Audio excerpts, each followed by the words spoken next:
Hello, everyone. Oh, this thing is low. Hello, everyone. This is Anne speaking. Hello. So, hi, everyone, again. This is Anne speaking, she, her pronouns. First of all, welcome to the DCC and Crip Theory Book Club for all those who are in the space in person and on Zoom. We didn't feed you all enough sugary donuts for the in-person folks because that clap and cheer and snap was not that energizing. Can we try it again? All right. Before we officially get started, I wanted to share, because our space capacity in the physical room is a bit limited. I know that some folks ran out of seating, which is great in terms of we're so glad all of you are enthusiastic and want to be in community together. But as we have limited space, we do have a designated overflow space that's a little quieter in our conference room down the hall. The only kind of complication is you might need to access the event on your own Zoom device. But there will be chairs and tables in that space if you prefer to have a chair and table. Unfortunately, there is no more space here, and it's just bring your own chair, standing or sit on the floor room only. So thank you, everybody, for your patience and making the space as comfortable and as accessible as possible. So next, I wanted to share a few housekeeping and access needs checks. As we all know, Alice is on her way. We have disability Crip time, so sometimes access and travel is unfortunately a pain. So, oh, Alice is here now. Well, scrap what I said. That's what happens when you're blind, see? All right. Thank you for the visual check. So we'll go on then with access needs check and also introducing myself. But I'm going to keep this really quick because we're not here for me, we're here for Alice. So for those who would like to access captions, we have them both embedded in the Zoom as well as displayed here in the physical space at the DCC. We have a low sensory room and lower sensory because it doesn't really have the sound buffer. It doesn't have a ceiling. But if you would like a quiet-ish and visually less distracting environment, please feel free to access that space at any time. The restrooms are located in the hallway, close to the trash receptacles by the exit sign. You just head straight out the doors and you should be able to locate them there. We have food and refreshments and beverages all around the space, so please feel free to access that as well. Again, this is a disability-centered space, so do whatever you need to be comfortable, whether it be sit, stim, play with fidgets, whatever that can help you be present. I also wanted to share that I briefly introduced myself as Anne. I'm also the coordinator of our Disability Cultural Center here, which is where we're all physically located, where we lead initiatives focused on disability justice, empowerment, and joy. And we're super happy and thrilled that you all are able to be here with us today. Couldn't do it alone, so thank you to my incredible co-coordinator, Rachel, who was staffing the check-in desk.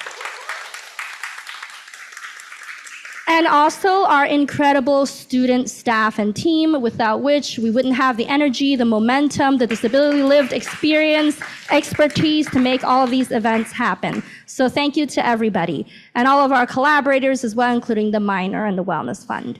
Now, we will be recording the event for archives, and we will pause it toward, obviously, the very end, so if you all have any informal comments and just to allot time for everybody to network with each other.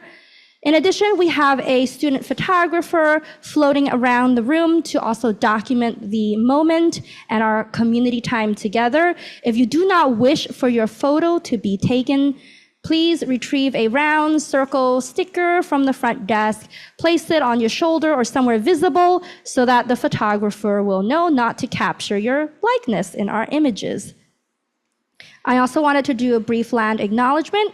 We recognize that UC Berkeley and the Disability Cultural Community Center is on the territory of the Huichin, the original landscape of the Chochenyo-speaking Ohlone people, and the successors of the sovereign band of Alameda County.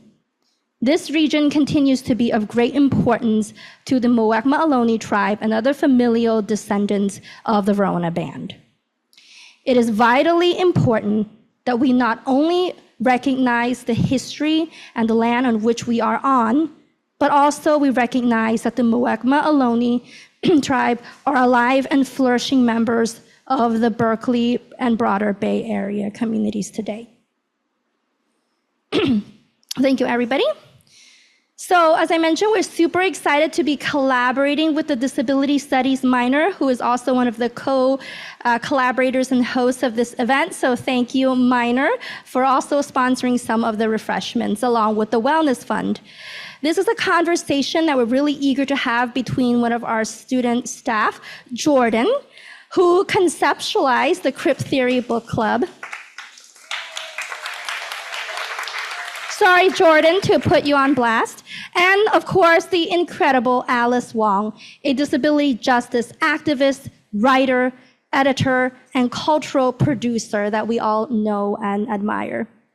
As we eagerly await for Alice to share her wisdom with all of us, we also wanted to remind folks and let everybody know that the opinions of Jordyn and Alice are, of course, fully their own and do not reflect the positions of the university or the DCC.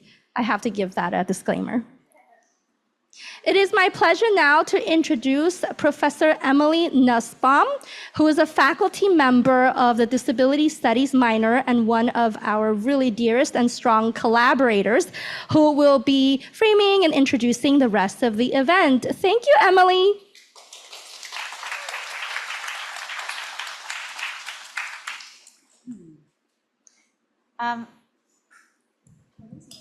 Oh yeah, thanks.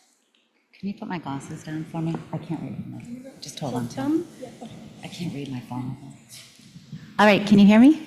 Great. Okay, hi everybody and welcome. I just am so thrilled to be with this incredible group of people here in the room and on Zoom, and together with Jordyn and Alice Wong.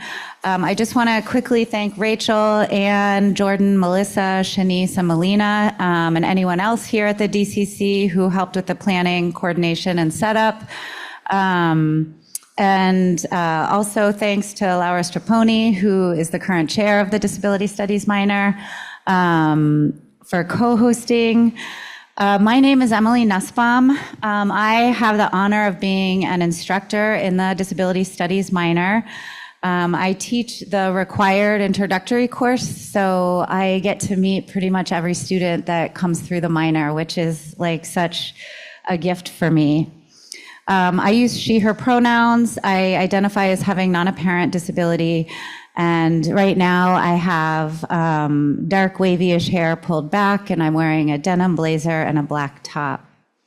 I got my PhD here at Berkeley in the School of Education in 2009, and being back here and teaching in the minor is both humbling and so wonderful for me, because it was the minor that literally saved me many, many times during the course of my doctoral work. That felt lonely and really lacked true connection in the School of Education. I'm also so honored to get to introduce Alice Wong this evening. Alice is a mentor, a friend, and someone who is essential for all of our learning in this world, in this specific moment, and I would also say, and always. For the previous 4 years, I've used Alice's first edited book, Disability Visibility, as the core course text in my class, building thematic content modules around the 4 themes in the book: being, becoming, doing, and connecting. This fall, I've moved to using her newest book that she's going to be talking about tonight, Disability Intimacy. And I'm using it in the same way, right? Building these content-based modules around the themes. When I reached out to Alice a week or so ago to get her official bio, here is what she sent me. Quote, Alice Wong, she, her, is a disabled activist, writer, and editor based in San Francisco. She is the founder and director of the Disability Visibility Project. In 2024, Alice was named a MacArthur Fellow. In 2025, Alice co-partnered with Finnegan Shannon on Disabled Rage, a public art project. But I just want to say, geez, Alice Wong is so very much more than this. When I was talking about this event to my class this semester, and really just about every time I talk about her and what she brings into the world, I describe Alice as a force of nature. She lives and creates and brings to the world some of the most creative and necessary interventions required to shift not only how we know, think about, and understand the disability experience and the disabled life, but she does so with tremendous beauty and generosity.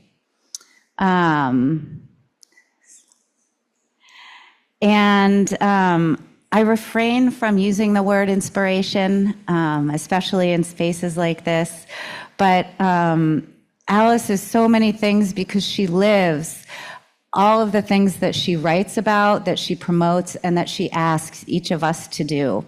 And I'll just share a super, super quick story about intimacy and peaches. To remind us that threads of care that create connection throughout the world for and within the disability community are needed now more than ever. And so I don't really know exactly how I ever met Alice, except I know when I moved back here like 10 years ago, Alice was a person I wanted to meet. And it's a very long story, but I'm part of an annual peach picking team that convenes in the Central Valley to pick peaches from a tree we've adopted at a heritage stone fruit farmer's farm. And my team is a group of people who are connected through friendship and through loss of many, many years. And it was in early summer of 2020, and disability justice activist and community organizer Stacy Park Milburn passed away. And I knew that Stacy was a dear friend of Alice's. And so I messaged Alice and I said, do you like peaches?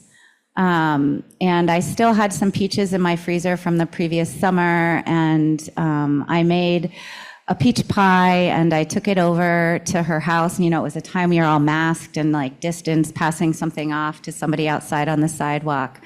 And I said, Alice, would you like to join Peachful Easy Feeling? That's my peach team. And so Alice joined Peachful Easy Feeling that summer of 2020, and lo and behold, there was this other connection that had to do with Mas Masamoto, the peach farmer who was writing a memoir about his family.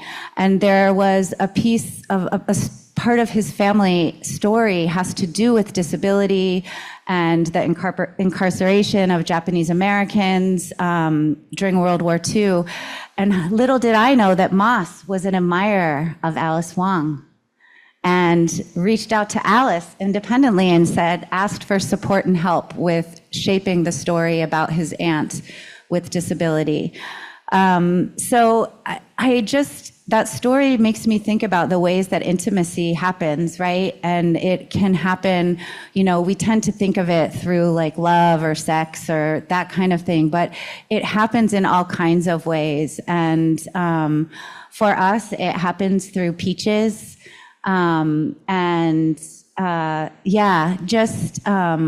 I'll turn it over to Jordyn and Alice now, but I think that's one of the gifts that this book is that it elucidates all of these stories of everything that intimacy is and can be, and that we need to open ourselves up to, right? As the ways that we are connected and maintained and supported, because we need that now at a time like this more than ever. So thank you.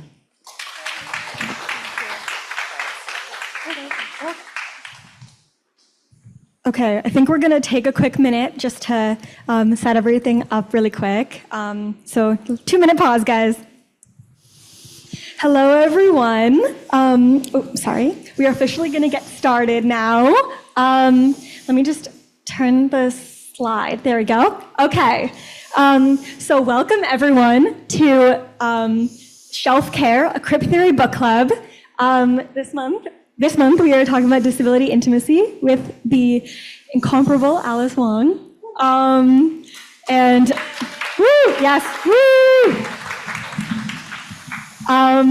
So I want to say, a formal hello to everyone in person and everyone on Zoom. Thank you guys so much for being here. I want to say thank you to Alice for being here. I really look up to you, and I am just so honored that I have this opportunity. I want to say thank you to the Disability Minor and Emily for helping out. Thank you to the Wellness Fund, because they gave us money, and that's what allows this to happen. Money, woo! I want to say thank you to Anne and Rachel and my co-workers here at the DCC.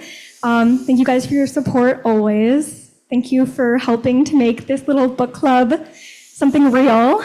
Love you, thank you. Thank you, yeah. So my name is Jordyn Mehlman. My pronouns are she, they, and I'm going to be the moderator today. And I just wanted to kind of give a little bit of an intro, help you guys get to know me, kind of get where I'm coming from. And I'm so excited right now. So I am a disabled, queer, Jewish person, passionate about disability justice, organizing, and policy. I'm a fifth year here at UC Berkeley. I'm studying rhetoric, and I am the lead student staff here at the DCC. And I'm the former president of the Cal ACLU. Shelf Care, a Crip Theory book club, is my little baby. It was just an idea that I had because I love yapping about theory.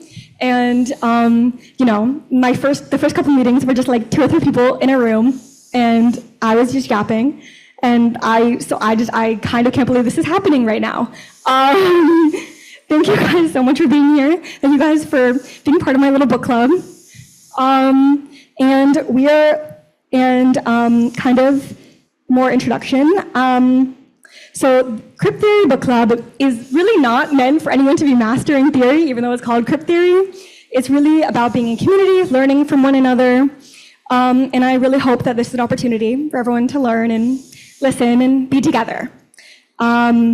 This month, as I said, we're talking about disability intimacy. It's an anthology edited by Alice Wong and published in 2024. It has a wide variety of pieces that discuss intimacy under the categories of love and care, pleasure and desire, creativity and power, and everything and everywhere. And with that being said, we are going to get started.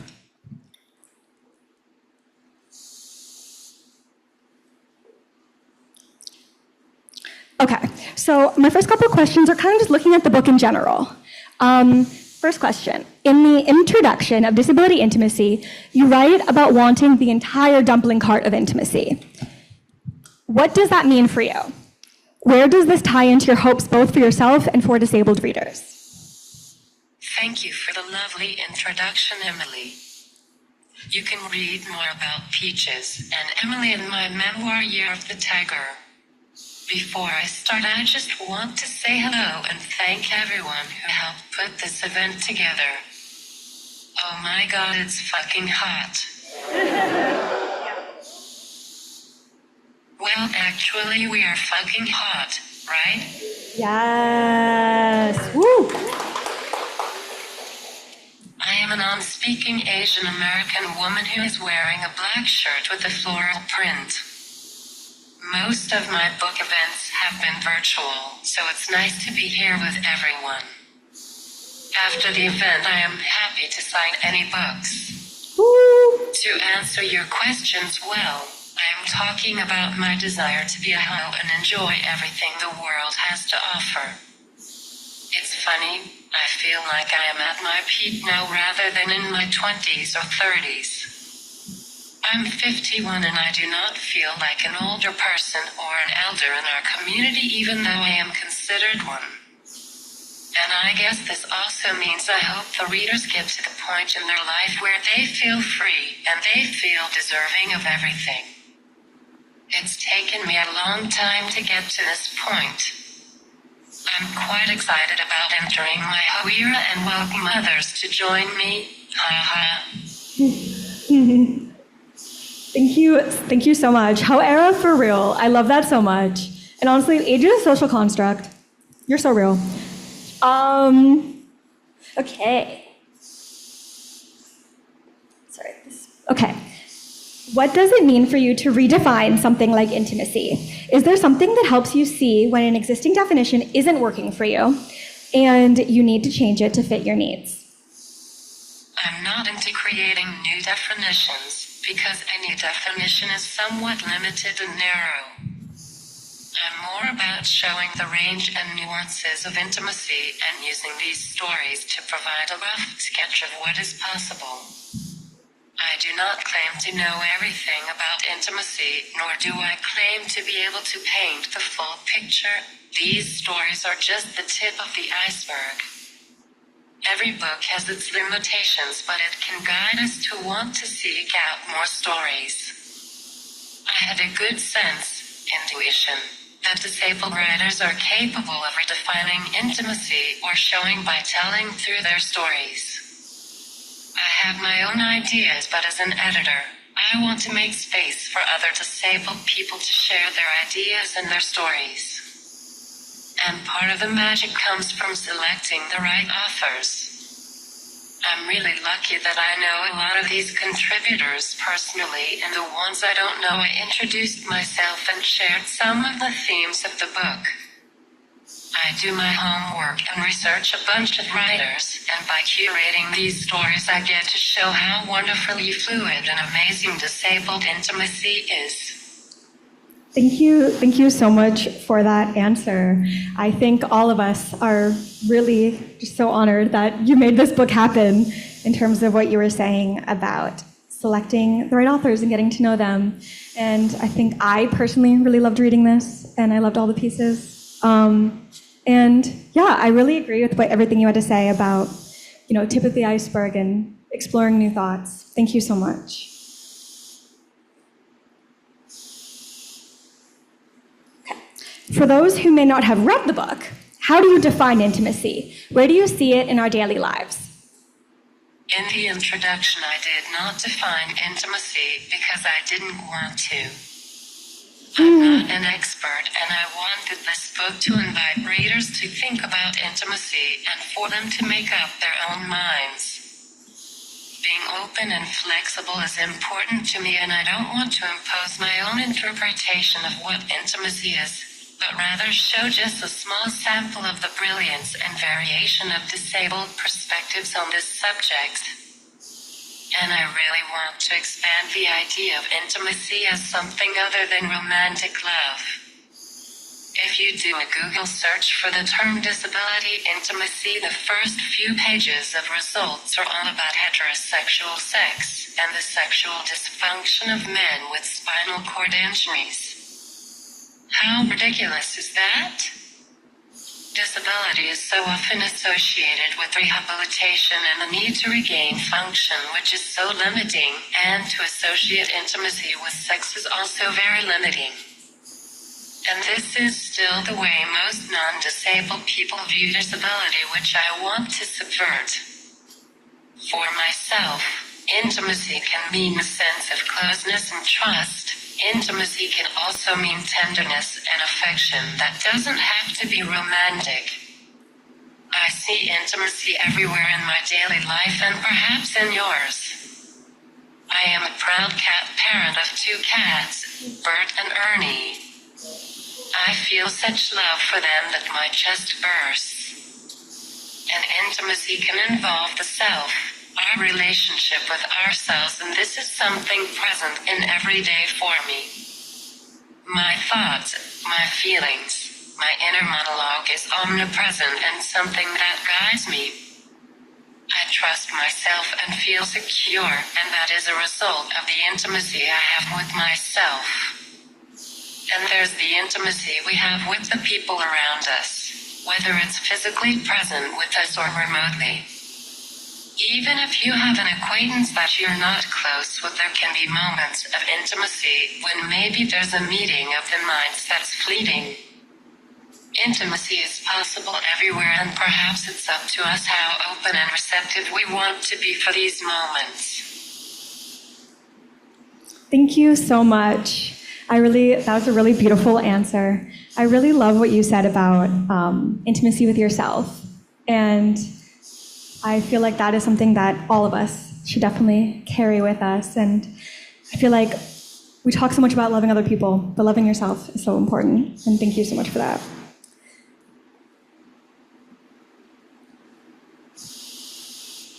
This thing sucks. Sorry, guys.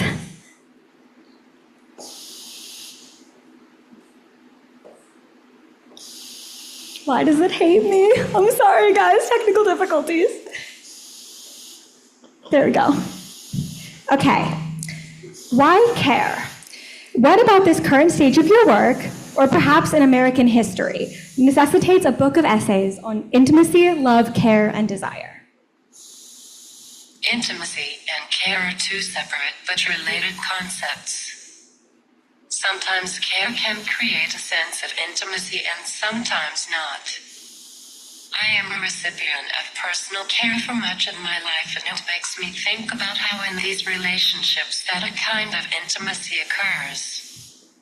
I think of Mia Mingy's work on access intimacy and forced intimacy, which are different concepts based on the lived disabled experience.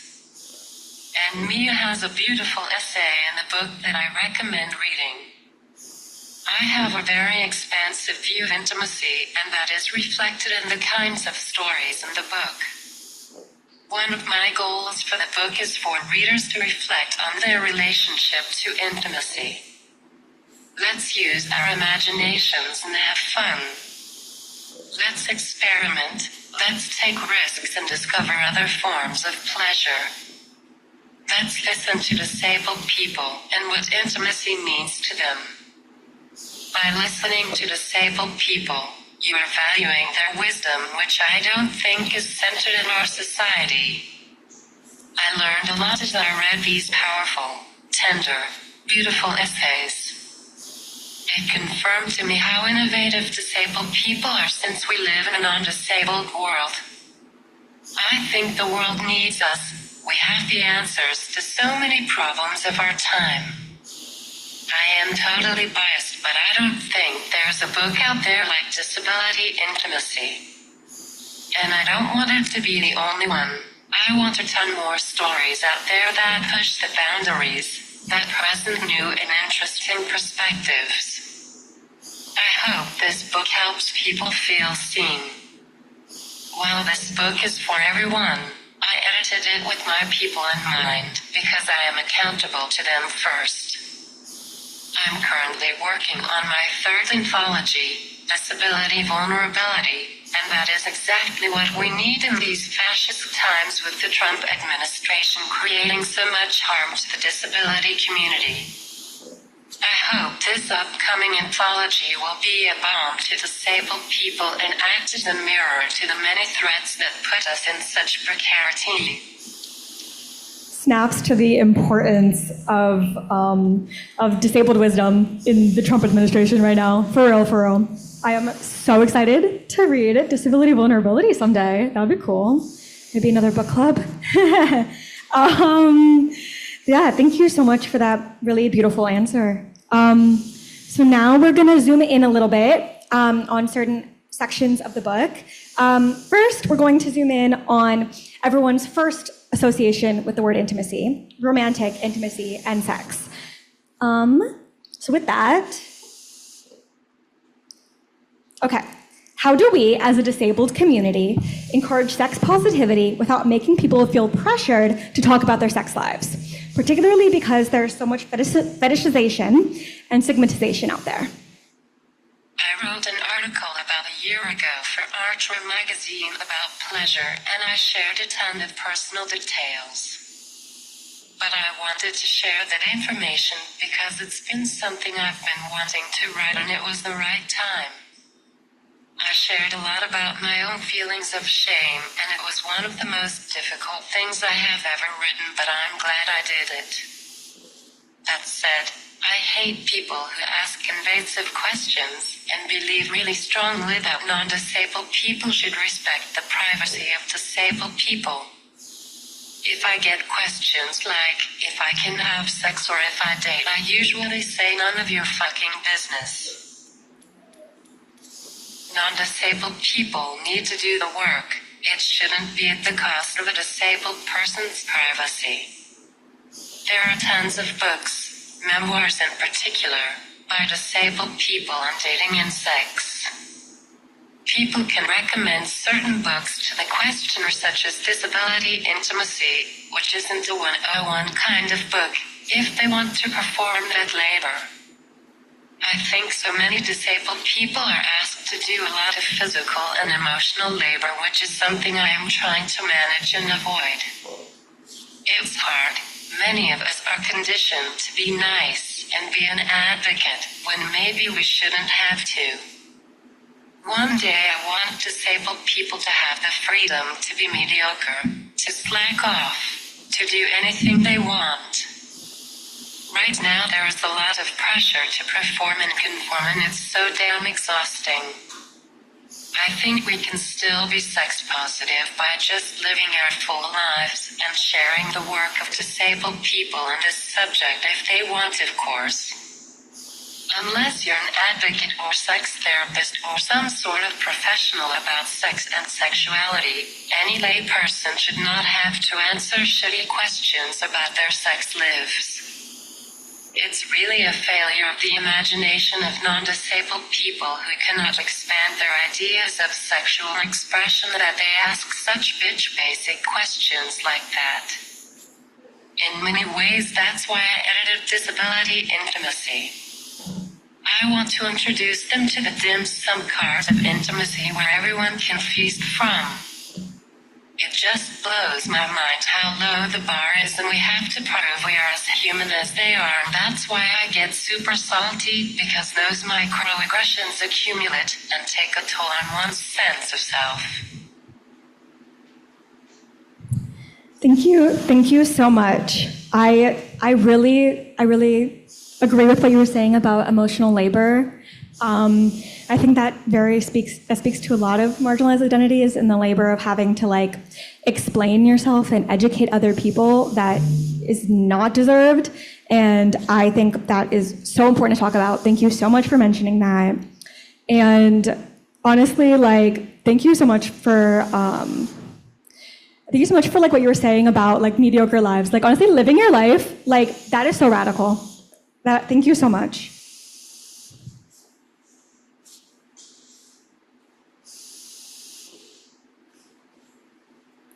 Okay, BDSM and kink are discussed in many chapters of this novel, and many people in the disability community engage in kink. Why do you think that is? What power relations are at play here? I wanted all kinds of sexual intimacy and not the boring old cis-hetero penis and vagina sex. And there are so many ways to get off, and disabled people are so creative, and in many cases more communicative about their needs because they have to. I didn't want to say to readers, oh look at us, we have sex just like you. Instead, I wanted to show the range of pleasure that's possible through kink and BDSM and other forms of sexual expression. As to your question about power dynamics, I find it fascinating that with consent, the disabled person can be the dominant one regardless of their physical ability. And they can be the bottom, which actually is a powerful position, because it takes a lot to be a bottom, and that position can hold a lot of power over their partner. And I just wanted to have fun and make sure I have some sexy stuff in my book, even though I purposely didn't have too many stories about sex or romance in my book. I hope these particular stories tickle the readers. I think it definitely did that. Thank you. It is very fun. Thank you. And I mean, yeah, I love it. Disabled people are so creative, and so communicative. And that's all I'm going to say on that. So now we're going to kind of move on to kind of discussing intimacy in terms of intimacy of a disabled body. So where do you see intimacy in the relationship one may have to their assistive technology? What does that type of intimacy mean in relation to or in opposition to intimacy between humans? I definitely believe in intimacy with objects, things we depend on, things we have great affection for. 3 years ago, I lost the ability to speak and rely on a text-to-speech app on my phone that you are listening to now. My smartphone is important to me more than ever, not just for their own scrolling. Haha. It's a lifeline that allows me to communicate. It's an extension of my body that I am tethered to. This is one of many reasons I consider myself a cyborg.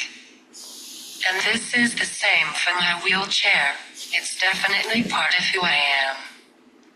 I know lots of disabled folks have affectionate names for their wheelchairs or other forms of durable medical equipment, and in many ways they are like our friends. And I think of these types of intimacies as just part of the continuum of other intimacies we have with humans, not in opposition with them. I completely agree. Thank you so much. I think there's something very emotional about your connection to, what allows you to live your life. I think, me having like an invisible disabilities who really rely on medication, I definitely have a love for my medication. And I really love this answer. Thank you so much. So next is, what does intimacy with a caregiver mean in its joys and complications? Where are lines around friendship and employment difficult and or necessary to draw? I have a team of 4 caregivers that work with me 24/7. It's too dangerous for me to be alone, so I rarely have any privacy. I have to depend on my caregivers for practically every personal care activity. They are up close and personal to my vulva, but they know every nook and cranny of my body, and it's not really by choice, so it's like a forced intimacy. There is no joy in that aspect of my relationship with my caregivers. But I am in an interdependent relationship with my caregivers. They need me as much as I need them. And the power dynamics oscillate. They have incredible power over me, and I also have incredible power as their employer. According to Mia Minkus, forced intimacy is, quote, daily experience of disabled people being expected to share personal parts of ourselves to survive in an obliged world. In many ways, I don't feel like my body is mine. It's been objectified and pathologized by healthcare professionals my entire life. It's been presented naked to many people who have to assist me. Boundaries are terribly important, and as the employer, I feel a particular responsibility to treat my caregivers well and professionally. In the essay by Drs. Akemi Nishida and Ashley Volian, Ashley, who also uses attendance, says this: I have to show people my body every day to receive the assistance I need.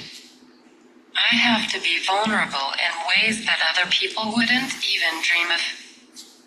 Intimacy means something deeper. Being naked in the presence of others doesn't necessarily mean intimacy because it's forced onto me based on care. I refuse to call anything that is in my day-to-day care routine with financial compensation a moment of intimacy. Intimacy comes in those moments when I might go on vacation with a friend who has a different disability than I have, and we work together to meet both of our individual needs. During our vacations together, I don't pay her to do any of the care work she does, but it is a mental health break for us. I will call it intimacy because it comes from a deeper level, from a reciprocal relationship. When it comes to everyday paid care, I am working on refusing to call such care intimacy. I receive so much paid care that, honestly, it's hard for me to separate what is intimacy and what not sometimes, end quote. I have to agree with Ashley on her view of intimacy with her attendants. On the surface, there is intimacy. That intimacy is anchored by interdependence and mutual respect as employer/employee. Thank you so much for being so open with your perspective on that. I think that was a really, really interesting thing to hear about, and I really appreciated it. Thank you. So now we're going to kind of move on to a section kind of about some terminology in the book, for lack of a better phrase. What does archive intimacy mean to you? Do you think the disabled community is made stronger via links through history and time? How? I think this goes back to disabled wisdom and the value of disabled wisdom. Many of us in this room are grieving the loss of a disabled ancestor. And many try to document and preserve the wisdom they left behind. Throughout history, there are countless disabled people that we will never know. People dead in mass graves at psychiatric hospitals or other institutions. Disabled people whose accomplishments have been swept under the rug of history. The Crip washing of people's identities and revision of their life story. Dr. Grace Brillmeyer wrote an excellent essay in the book about archive intimacy. They wrote, quote, "Researching disabled people and history comes with its own intimacies. Through finding disabled people and records, we can feel connected to disabled people across time. Being in an archive brings up all sorts of feelings. Feelings of loss, grief, joy, frustration, pain, connection. Both searching for disabled people in historical materials and navigating archival spaces can generate a constellation of emotions. As a disabled person who has worked as an archivist and researches using archival material, I have become deeply familiar with the connections and emotions that come up within archives. There's something that happens when I find disabled people in history, something that feels magical when I'm sifting through folders and folders to find one photograph, one letter, or some trace of a disabled person. End quote. And this is so important, why we should talk about our disabilities or leave some trace of it so that in the future our people can find and claim us. Just as in our interactions with people who are alive, we also search for meaning when we interact with the wisdom disabled people left behind. These connections bind us to the past. They create strands that are woven into a tapestry. These loose strands aren't on their own. They're part of something greater, and this gives a foundation that disabled people can build upon. Thank you so much. I agree. I think there's something so powerful about being able to look back through time and know that there are people like you and that you're not alone through history. And honestly, I feel like archive intimacy also really looks to like the future. I think, particularly if you're interested in like activist work or just any kind of work at all, I feel like there's something about being indebted to your disabled ancestors and wanting to make them proud and wanting to make change for the next generation. And so I really love that. Thank you. Next. What does pleasure activism mean to you? How can we better incorporate radical joy and pleasure into our daily lives? First of all humans have the right to pleasure on their own terms. Disabled people have been objectified, institutionalized, coerced. We have had so many things taken away from us, such as our autonomy and self-determination. It is a fucking shame that we still have to work so hard just to remain in the community versus incarceration. pleasure isn't something that's discussed that much among activists. Joy and care, sure, but not pleasure. The work of organizing can be hard, but how can we design our practices so that pleasure is incorporated with our work? This is quite radical when you think about it, because it requires people to share what pleases them and to alter the ways things are done so all of us experience pleasure and joy when working together. I recommend looking up Dr. Sammy Schock's work on pleasure activism and to read her chapter in this book to learn more. Thank you so much. I think that there's something so radical about living your life with joy and forgetting about the world and just existing and, having the world shift around your existence. So thank you. I love that. Okay.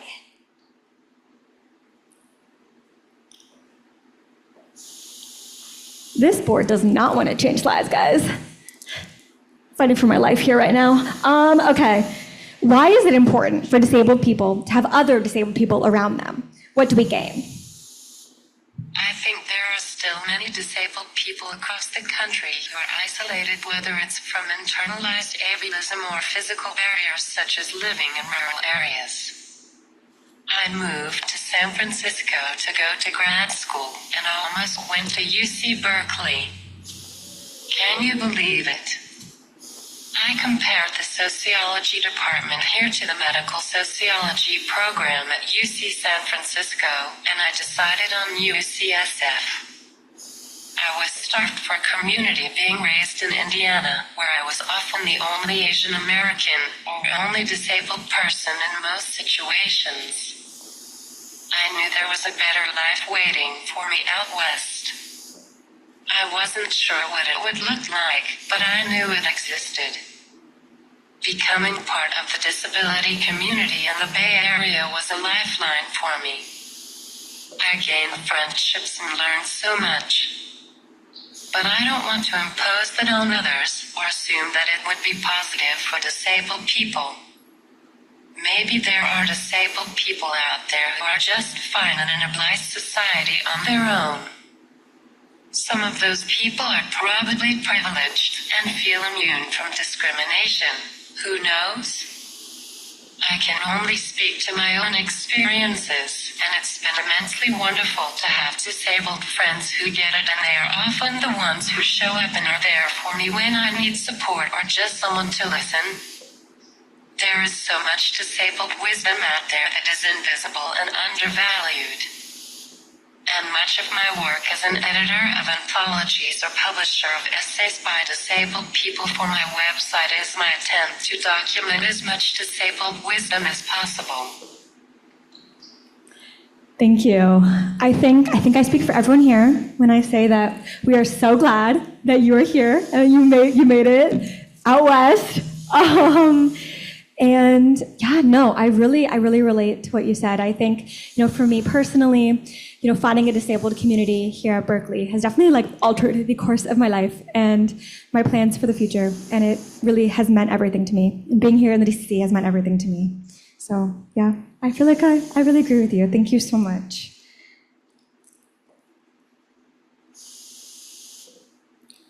How do we quantify grief in its endless variety? How can grief be applied to the practice of advocacy? I don't know if grief is quantifiable. Grief is often overwhelming and all-consuming. I lost 2 disabled friends that I miss dearly, Patty Byrne, who died this past summer, and Stacy Park Milburn, who died several years ago. Time passes, but grief seems to renew itself and feel fresh as the day I found out. There's collective grief. I went to Patty's celebration of life, and I saw so many disabled people all grieving together. It is quite a thing to grieve for someone who left such a huge hole in the community. There is no one way to grieve, and maybe some people want to keep it private and within themselves. I find it helpful to be with others who knew and loved Patty and Stacy. It eases the grief a bit. To answer your last question, grief can remind us why we do what we do and what we care about. Grief can motivate us and continue to work to honor someone's memory. Grief is always with us and very few people are not touched by it. Perhaps grief can remind us that we all are fragile and fallible and give us a sense of urgency to stay focused on the work ahead if you are an advocate. Thank you so much for being vulnerable about your own experiences with grief. And I am very sorry for your loss, and I hope you're doing okay.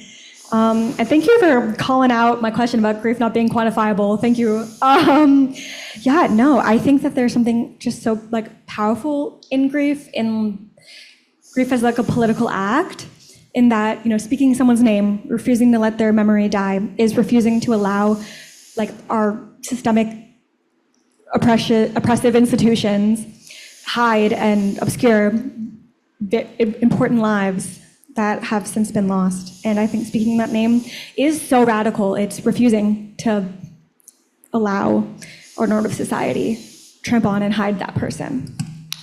So now, kind of moving into a little bit of a reflection time. How can we bring the varying forms of intimacy discussed in this novel into our activism? For those of you who are advocates, activists, or organizers, I think of the trust and respect we have with the comrades we work with. We have to collaborate in order to accomplish a goal, and it's hard to do that when you don't have shared values and trust with one another. To be in solidarity with others requires intimacy, a connection, and that doesn't always happen. It requires vulnerability and giving each other grace to mess up or make mistakes. When you remain open, give people a chance, and take a risk, sometimes that can result in a relationship with a colleague or comrade that is well built. And when you have a solid foundation, you can accomplish a lot collectively. It takes a lot of work, but I think we need this now more than ever, especially in these times when so many communities are under threat. That is very real. And honestly, nothing happens in isolation. Change only happens in community and in working together. So yeah, thank you so much for that answer.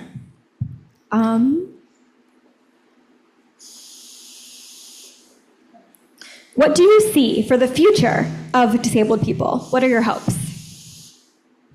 Right now and in the near future is going to be hella bleak. We have a scammer at the head of Health and Human Services that doesn't believe in vaccines, thinks chronic illness can be fixed by wellness, and acts as Trump's lapdog, parroting his dangerous ideas such as Tylenol causing autism. I am so full of rage about the suffering and death that will happen with the drastic cuts to Medicaid. I fear that we will return to institutionalization, since home and community-based services will be the first on the chopping block, since they are optional for states to pay, unlike institutional care. Disabled people are good at mutual aid, but it's got to scale up to account for all the people who will lose their food stamps, Medicaid, and other safety net benefits. I wish we will one day live in a society where disabled people and other marginalized people will be centered. This means disabled people don't have to worry about being institutionalized because the state cut home and community-based services. It means there's no more disability tax on everyday products and services that they have to pay extra for. It means disabled people will get the accommodations they need without having to jump through hoops. It means disabled people don't have to deal with obliged microaggressions in public. It means disabled people will be seen as wise oracles who know shit and will share that shit with anyone. Yeah. So those are just a few dreams of mine, and we need radical dreams to guide us on what we need to do to create systems and cultural change. Collectively, we can bend society and share Crip wisdom with the world. Thank you so much. That is such a, yes, I'm seeing snaps. Yes, snaps. That is just such a beautiful, well-described vision of the world that I hope we can all create together. Thank you so much for that answer. And I hope we can all stick together in our current times. And yeah, thank you so much. So now for a quick moment, we are going to turn a little bit off topic. This was a question submitted on the RSVP form that I think is really interesting, and I really love what Alice has to say about it. So, what's something you've changed your mind about recently? For a while, I was scared to speak out about Palestinian liberation because I didn't know what to do if I was accused of being an anti-Semite or forced to engage in a debate about Zionism when I'm not Jewish and when I don't know the entire history of the Middle East. When October 7th happened 2 years ago, and then I saw the disproportionate response against Gazans, mostly civilian Gazans, I had to speak out. Thanks to the support of some disabled Jewish friends, they welcomed me to learn more about anti-Zionism and join them in speaking out against genocide. So I specifically changed my mind about speaking out and accepting the costs. Some disabled Jewish people massaged me saying how disappointed they were with me, and of course I've been attacked on social media. Instead of worrying about how people perceived me, I teamed up with 2 other disabled writers and started a crowdfunding campaign to buy Zims for Gazans. In the last 2 years, we have dozens of volunteers who help us purchase and top up Zims. And this has made a difference as the state of Israel have rolling blackouts over Gaza. These Zims are crucial in allowing families stay connected to the outside world, allowing them to do homework, allowing them to have vital information. I also got more into Palestinian liberation by learning the connections between it and disability justice. What is happening right now is thousands of people deliberately starving to death, the destruction of hospitals and infrastructure, and the plans for the army to take over Gaza City, forcing people to evacuate without any supports, which means many disabled people will be left behind because of the lack of access. What is happening right now is a genocide, and it's also a mass disabling event causing intergenerational trauma and many physical injuries such as amputation. So my co-partners and I are trying to do what we can, working on Crip time in the capacities of our Crip body minds. I'm happy to say we raised almost $3 million. But we hate the idea that this catastrophe doesn't seem to end anytime soon. If you go to my website disabilityvisibilityproject.com, you'll see a blog post by us marking the 2nd anniversary and a syllabus I prepared on Palestinian liberation and disability justice. And I'll end by saying I am not interested in any arguments about what I just said.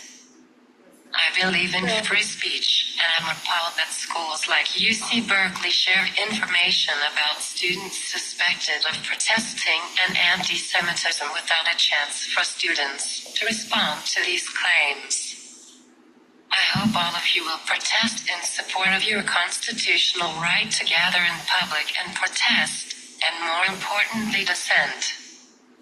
One thing that's helped me from becoming anxiety-ridden about being so outspoken is that I know my comrades and I are on the right side of history, and it may take a long time, but it will be known that it is wrong to displace entire populations, and all people deserve to live in their homeland with the right to self-determination. Thank you so much for that answer and for how thorough you were. It really is so beautiful, and your work is so important. And everyone who's working on Palestinian liberation, your work is so important. I don't want to take over too much, so I'm gonna try to be brief. But I am Jewish, and I've really struggled with the fact that our society has trouble distinguishing Judaism from Zionism. They are not the same thing. They're two completely separate things. And I think, so I've really struggled with that societal, perception, and trying to find a way to be anti-Zionist in this world right now and with the Jewish people in my life. And I think you're very right. And I think our country right now is at a place where anti-Semitism, or being called anti-Semitic, is a scapegoat for speaking out against this war, or this genocide, I guess is a better phrase. And the thing is, speaking out against millions of people dying is just objectively not anti-Semitic. And I think that, anti-Semitism being a scapegoat thing, it hurts Jewish people. That's not it helps, it hurts everyone. But it hurts Jewish people. That is not useful to anyone. And I think there is a lot of very real anti-Semitism in this world that genuinely needs to be addressed, that is being ignored by putting these fake labels on free speech and liberation. And I don't know. I feel like I just wanted to put my own 2 cents in there. I hope everyone doesn't mind. But yeah, free Palestine for real, guys.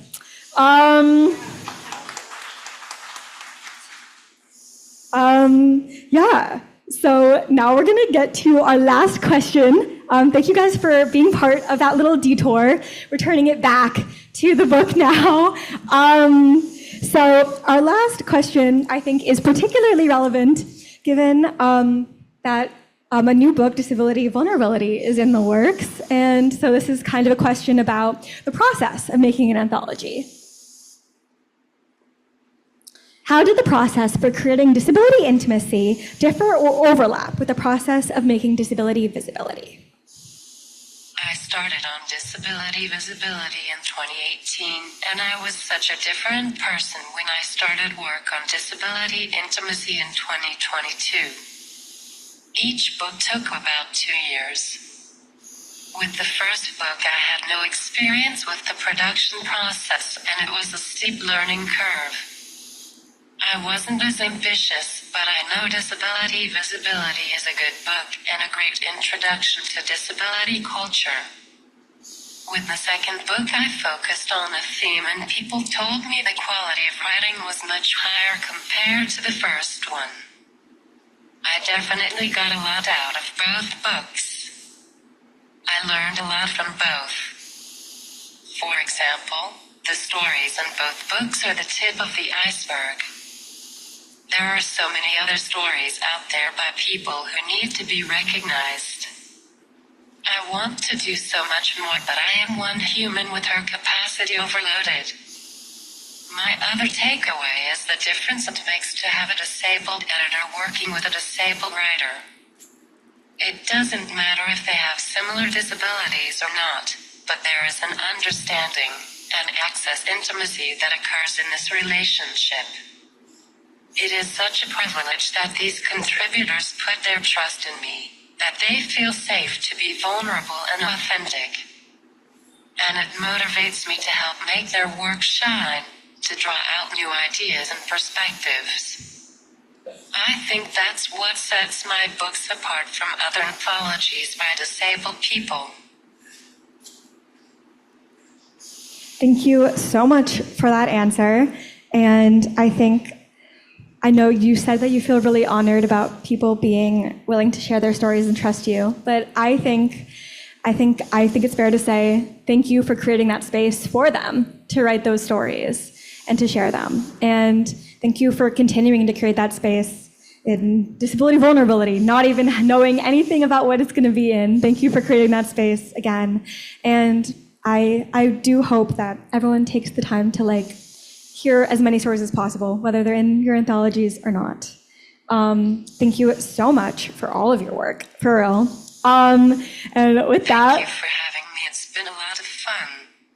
thank you for being here. Woo!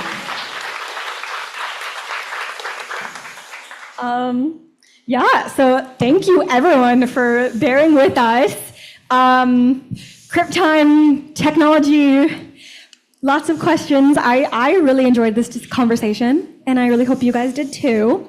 I want to just quickly thank everyone for coming, Zoom or in person. Thank you so much for spending your time with us. I want to thank Alice once again for being here. I am just so honored by this experience. And I had such a wonderful time. And I hope you didn't mind how nervous I was through that whole thing. And yeah, so I do want to plug a feedback form. It's very important to the Disability Community Center to get feedback and to get data on people being here, on people's opinions, so we can keep making better and better and better events for everyone. So please, please, please fill out this feedback form if you're able to. I also really quickly want to plug future DCC events. We've got a lot going on in October this month. Disability Awareness Month here, guys. And next week, a week from today actually, the 14th, we have a makers market on Lower Sproul from 1 p.m. to 5 p.m. So please come by and buy some goodies made by disabled people with small businesses. It's going to be a lot of fun, and I'm unbelievably excited for that event. Give it up for Rachel, everyone. Yes, give it up for Rachel. Woo! My icon. My boss, but my icon. I love you, Rachel. And Anne. And Anne. And thank you so much. Thank you. Thank you to Anne and Rachel for just being the most incredible bosses, the most supportive people, for coordinating this event and helping me make my little book club dreams come true. Thank you. Oh my God. Thank you. Thank you guys so much. Oh my God. Okay. With all this being said, the official part of the event has come to an end, but we would like to invite everyone to line up so that Alice can sign your copies of your books. So yeah, feel free to get in line. Feel free to grab some food. Thank you guys so much. And fill out the feedback form. Fill out the feedback form in line. Thank you guys so much again.